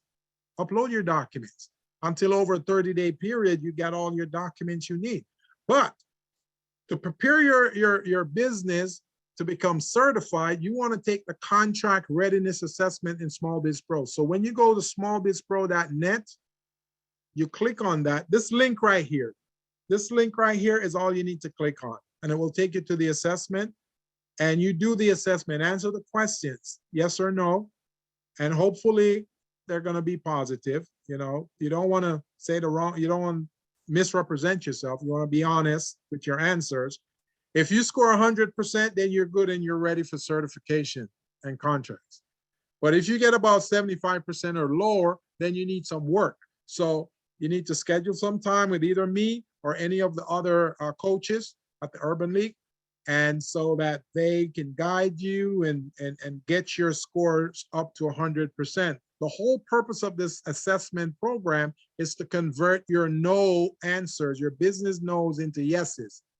So wherever you have a no, the business coach working with you is supposed to help you convert that into a yes instead of a no. So one of the questions would be, do you have a business license? If your answer is no, then you got to work with a coach to go get the business license from whichever city, and then you upload it in the system. Then you take the test again. Now this time it's going to be yes. See what I mean? That's how you convert your no's to yeses. How to apply for certification with the city, county, and state. So this is a link that you click on for the city of Los Angeles. And just like I clicked on it before, you will have access to these different certifications and you can complete it online, okay? The County of Los Angeles, you click on this link right here, and it will take you to that screen where you see all of these certifications, and then it tells you register and then log in. How to apply for federal certification? This is the SBA. The SBA 8A certification, the Small Disadvantaged Business Certification, which is SDB, and the Woman-Owned Certification. And of course, you got the wonderful HUBZone certification here, which most of you guys qualified for. Most of you guys qualified for this. I can't wait to see you guys go in there, plug in your zip code, and see that green button comes to the right, go, you're qualified. Oh, this is amazing. And then you guys start the process. This is amazing, okay? So this is one of the certification I'm excited for you guys to do, the HUBZone certification, because this is on the federal level. You know, there may be politics involved in this, but not as much as the local certifications, right? So I want you guys to check this one out. And their pot of money is much bigger than any of those city, county, and state agencies. So check it out. Now, if there's documents you don't have in your business, like your article of organization, your article of incorporation, this is where you go, Secretary of State. This is where you go to get those documents. If you need your EIN, you go down to the irs.gov website down here, all right? If you need your business license, you're operating in the city of Los Angeles, you need your business license, you go to the city of Los Angeles. If you need to get your fictitious business name filed, then you go to the county of Los Angeles if you operate within the county. If you operate in Orange County, you go to the Orange County office, the County of Orange County office, right? Registrar's office. If you're in San Bernardino County, you do the same thing there. San Bernardino County Registrar's Office. Okay, so that's how you do this. So these are where you go and get certain documents that you don't have. And then again, if there's some of you out there who haven't registered in Small Biz Pro as yet, this is a link right here. You do smallbizpro.net/join. You got to do the join, because if you don't do the join, it's going to ask you for money. And then if you don't do this and then you go ahead to the money part, then I can't help you. There's nothing I can do. If you have to pay, you know, you got to listen to me and just do these things, guys. Just follow this link right here and follow the steps and you'll be okay. Once you register, send me an email and say, hey, Gilbert, I registered in Small Biz Pro. Now give me my free user license and I'll give it to you guys for up to 2 years, okay? Up to 2 years. You'll get the user license for.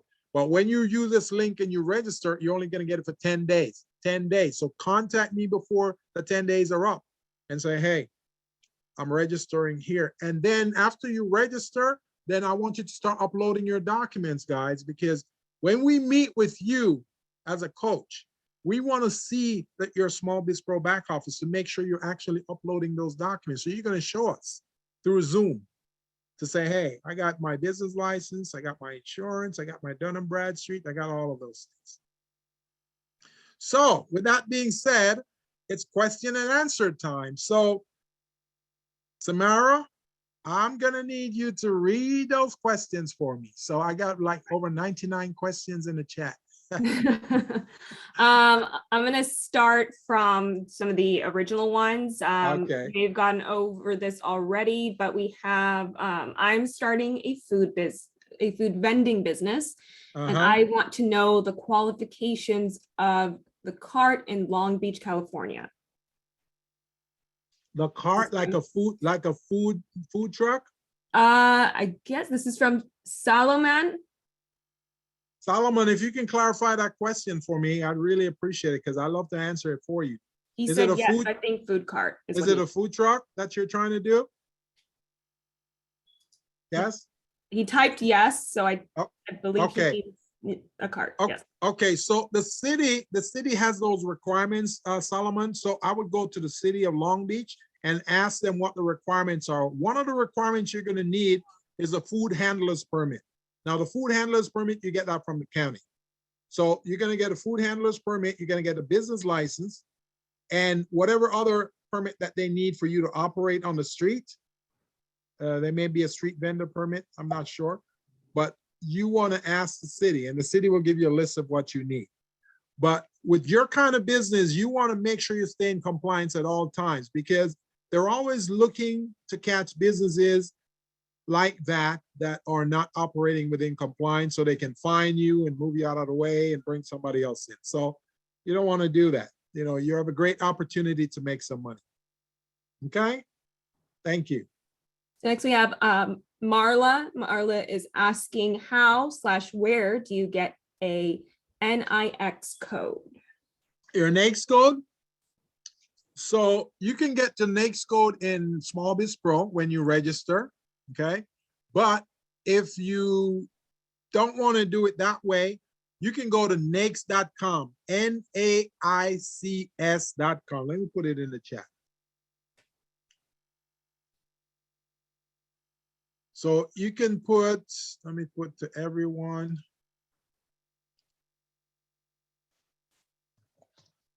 To get NAICS code, go to www.naics.com.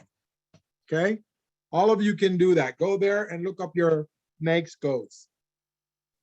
Thank you for that, Samara. Of course. I think the next question was similar, and it's just two different spellings. So this one also asked, how do I find my NAICS code, but they spelled it differently. So we answered that. Can a nonprofit be certified?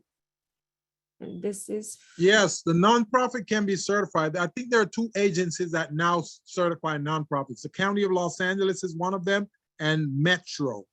They are certifying them. So I would check with those agencies and see what the requirements are for those agencies. But chances are, if you're going to be certified for those agencies, most of the same documents that a for-profit business needs to have, you're going to need to have that, like your articles, your bylaws, your statement of information, your meeting minutes. As a nonprofit, you shouldn't have a business. You don't need to have a business license, but you need to have a waiver from the city that says that you don't need the business license. Okay, you gotta have a waiver. If you don't have a waiver, the city's gonna come after you and want to charge you, even though you're a nonprofit. So use your 1023 that you got from the IRS. You're gonna use that as your exemption, and you're gonna take it to the city and say, I'm a nonprofit, don't need to have a license, but I need a waiver. Okay, so that's what I would do. okay. I see Jeanette is asking a question about after certification, what's the next step? Well, Jeanette, the next step would be getting a contract. That would be the next step. So when you get certified and you have your certificate, then now you can start, you're going to be registered in a lot of different databases, right? Then you go to those different agencies. In Small Biz Pro, you have that button when you first log in. It's to your left, the blue button that says procurement. Click on that, and you will find a lot of contract opportunities, you know, in all 50 United States. So if you want California, you select California, and you look at the different agencies. You're going to see the county, you're going to see Metro, the city, you're going to see Anaheim, you're going to see all of the agencies in the state of California. All right. So that's how you do that. Once you get certified, then you start looking at contract. Go ahead, Samara. Okay. Yeah, the next one, we had a couple of questions like this about the cost. Does it cost to apply for these certifications, and what is the cost? Okay, most certifications are free. Most certifications are free. The one with the Southern California Minority Development Council, that one, they charge about $400 or $450.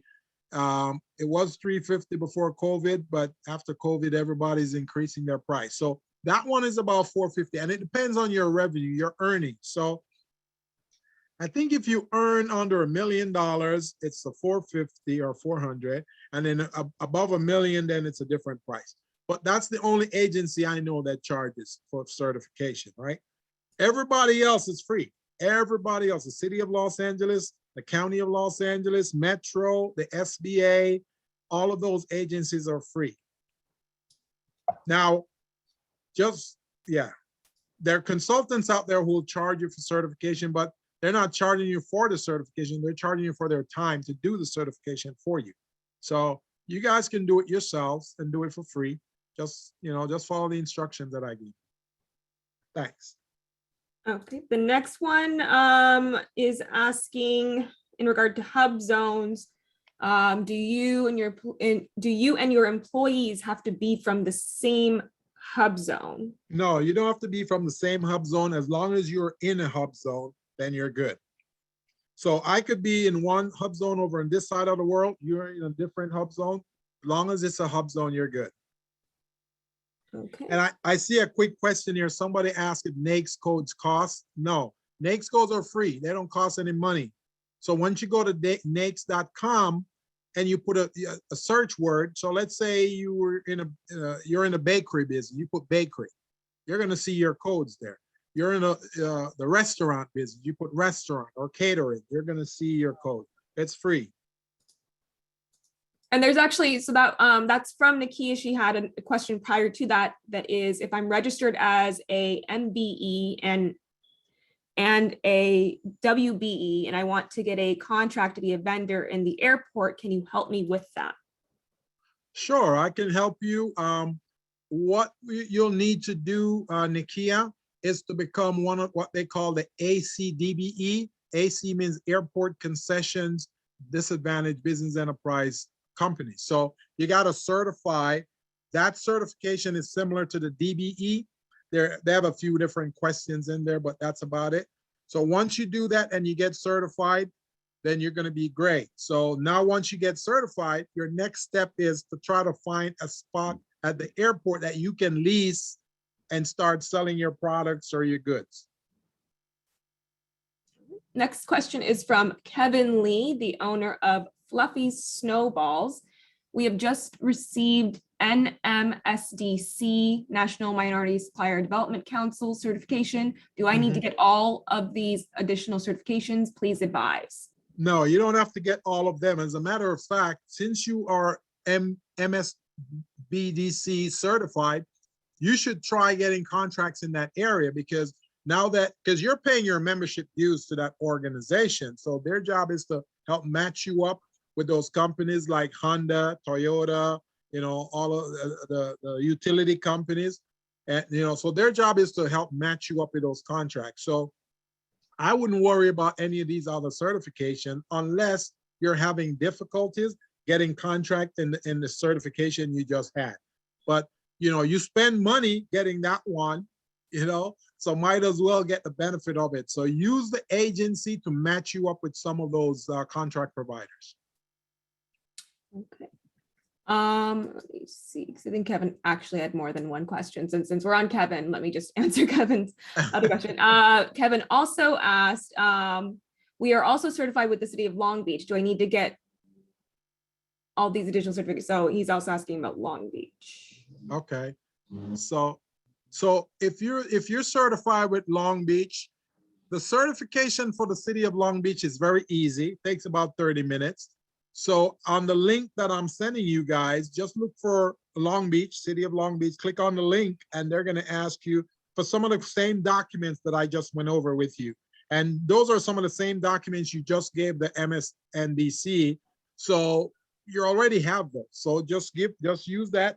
You can get certified with Port of Long Beach, and you can network over there too and try to do some business with them, Kevin. That's what I would do. Moving on, we have another question in regards to veterans. Does increase after ETS count for veterans? Can a business be certified in more than one category? Oh, yeah. Well, when you say more than one category, what are they talking about? Let me just go back and see. Are they talking different certifications or? This is from Logan. Logan, if you can just go ahead and elaborate on that. If you can. Logan, are you saying if they can get certified as an MBE, DBE, veteran owned? Is that what you mean, Logan? Because if that's the question, the answer is yes, you can do that. Yeah, he said yes, different certifications. Oh yeah, you can do that. You can definitely do that. Okay. How does this relate to a tech company? A tech company? Oh, tech companies, there are certifications for tech company as well. So if I were a tech company, I would try to get certification. And the reason for that is, as you know, they're set aside like many city organizations, I've helped companies gotten contract with the city of Los Angeles, with Metro, LAUSD, even outside of the state, even in Colorado, because they're tech companies. So they always need tech organizations to develop programs, do coding or whatever. So you having a tech company is a good thing. You want to get certified and you want to tap into those opportunities, because remember I said $500 billion in contracts out there, guys.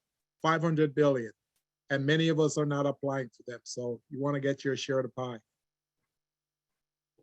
pie. This next question, and I think we might have to have it elaborated on, is there an income cap? And that is from L.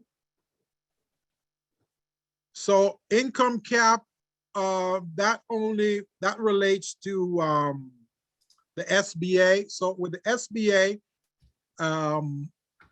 I believe it's 750,000. You know, if you have a spouse, then you split that in half.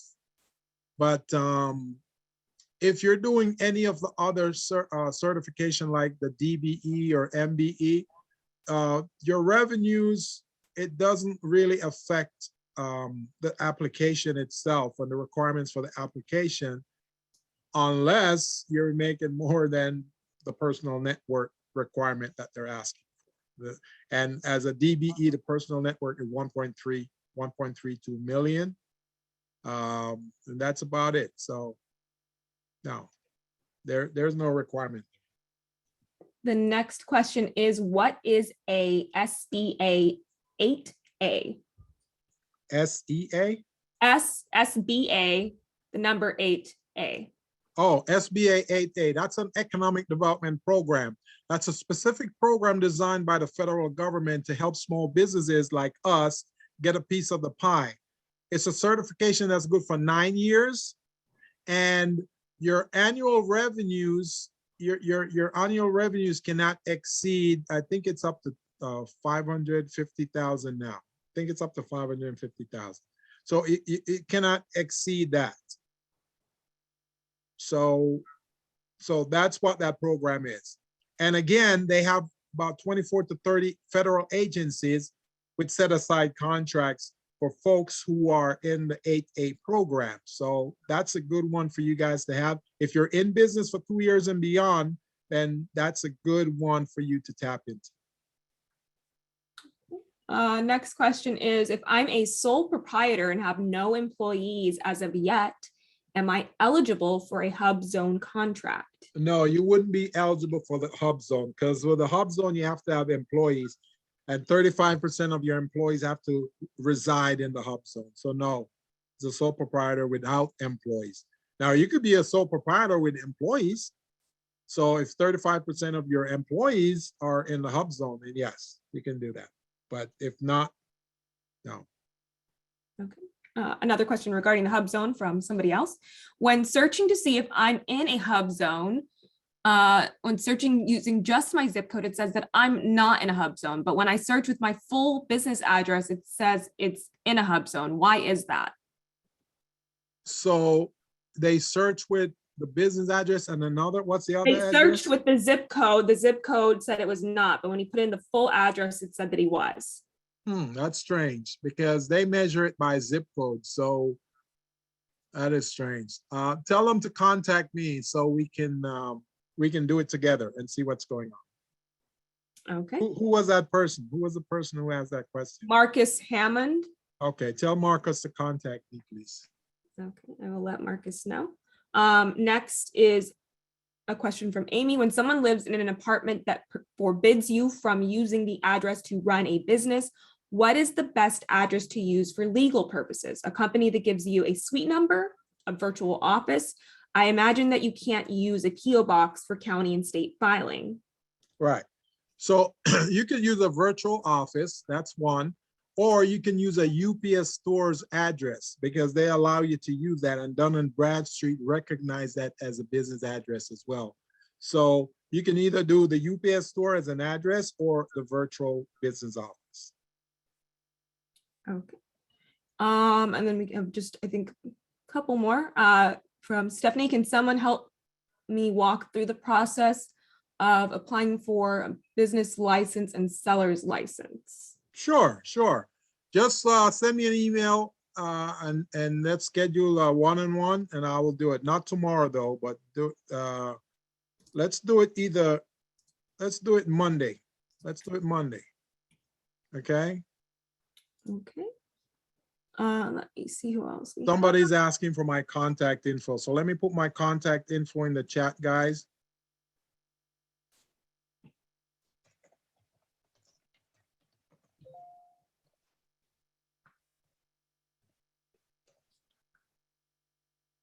And if you guys want to stay a little over 7, I mean, it's 7 o'clock right now. If you guys want to go, if some of you want to stay, I can stay here and answer all your questions. So, I'm giving you the option, guys.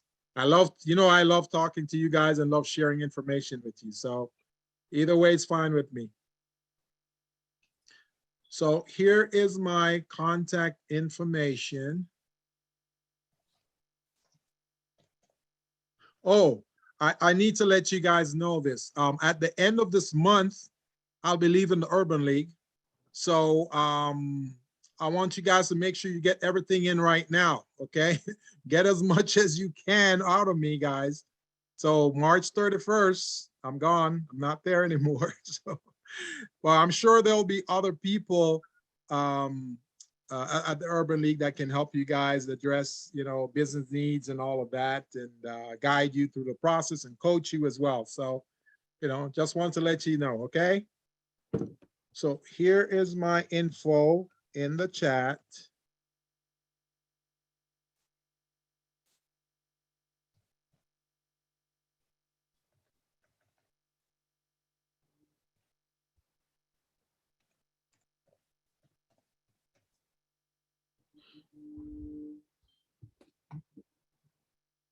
There we go. Any other questions, guys? We have just a couple more, I think, that we saw. Let me just see. Goodness. How do I get my Dun and Bradley score? So your Dun and Bradstreet is easy. So in small biz, if you have Small Biz Pro, guys, you should be able to get your Dun and Bradstreet. So once you log into the system, on the far left, you will see that little blue registration button. You click on that and it says get your DUNS number. You click on that and it takes you to the DUN site. And if you want to get a score or you want to get your number, you can do it right there. Okay. Okay. And then I think we have just a couple more. For HUBZone, is it home address or business address? Business is business and home. So business for you and then home for the employees. Okay. Does an agreement for a virtual office satisfy the principal office requirements for the HUBZone or other programs? Oh, that's a good question. I'm gonna have to check that one out for you. I'm gonna have to check it because the HubZone, they've got these documents, they've got these requirements that we got to go through that will tell us if a virtual office qualifies or not. So I'll check it for you. So send me an email on that also, and I'll check it out. How can being certified help a new mortuary? Oh, well, with the COVID pandemic going on, the county needs a lot of help with that type of service. So being certified and working through the county would definitely provide you an advantage. So I would still certify and I would tap into the county, because remember what I said earlier, the county has 37 different departments and one of them is the coroner's office. The coroner's office is one of the departments right here. So I think this is Courtney, right? This is probably Courtney Lynch asking that question. So Courtney, I can give you the contact number and email to the contract administrator for the coroner's office, okay? So send me an email and I'll set you up with that. Okay, we have just a couple more people asking. Let me see. What is the best area to do business in Long Beach? What is what? What is the best area to do business in Long Beach? I would say if you're gonna do a storefront, the best thing would be to find out, what rents, what the leasing pricing are, and then check with the city of Long Beach to see if they have any abatement programs in terms of rent and leases, because most cities have programs like those to bring in small business in their city. They'll pay your rent for 6 months or pay your utilities for 6 months. So that's something that you can check out. You know, that's what I would do in deciding what areas would be good for me. So I would check with the city and see, you know, what they have going in terms of helping me with rent or, you know, or utilities. How can I add more NAICS codes? Okay, so to add more NAICS codes is the services you offer or product you sell. So I'm professional consultant. So let's say I do training and development. That's one set of NAICS code. Let's say I do business administration. That's another NAICS code. Let's say I do a program administration. So let's say I run an economic development program. That's another NAICS code. So if I have all of those, but when I certify, I only have 2, then what I will do is I will take, if I have a contract for those services, I would send a copy of that to the certifying agency and say, I have expanded my scope of services. These are some of the services I'm offering now, and I'd like to add this to my NAICS code, and they'll add it for you. Some agencies will say, send me an invoice so I can see if you've charged any clients for this services. And I did that, and they increased my number of NAICS codes. Okay. And then the last 2 questions are sort of like a closeout question, I think. One of them is asking if you'll still be available after the 31st, if we've already been working with you to answer any questions we have via email. Sure. I'll be happy to answer any questions for you guys. So, you know, let me put my other email in here so you guys can, you know, contact me. I'll be happy to answer any questions for you guys. Okay.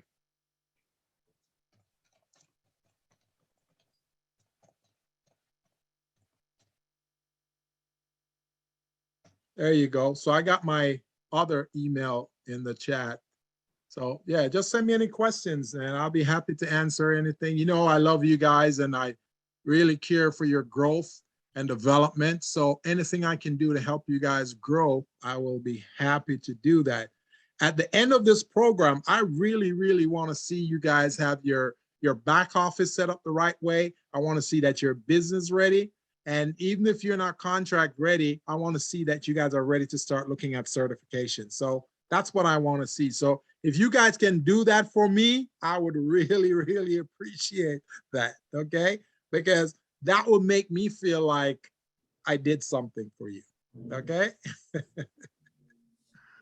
Any other questions? Will the certification website document and other links mentioned be sent out via email after this webinar? Oh yeah, for sure. So tomorrow, Michael is going to give me the link, the Zoom link for this. And together with that, I'll send you guys a handout and everything that you need. Everything we went over today, I'll send it to you guys. Okay.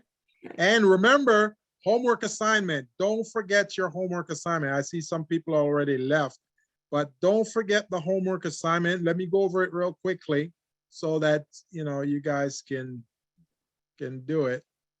Okay, so let me go in here and share this. So here's a homework assignment, guys. You want to select 2 certifications from the list that I just gave you, the list of 24. Select 2 certifications from that list, then start compiling your required documents from the checklist for that. So that's the documents that it's going to ask for.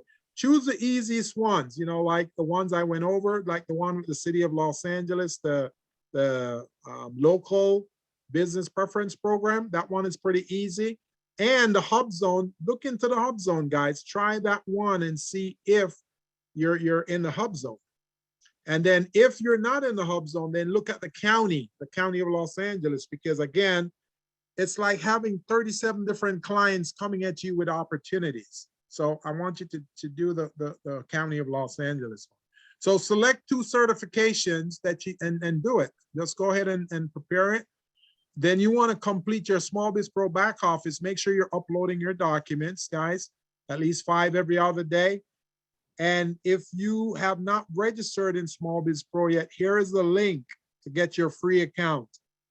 smallbizpro.net/join, and then notify me within 10 days and say, hey, I just registered. Can you give me my 2-year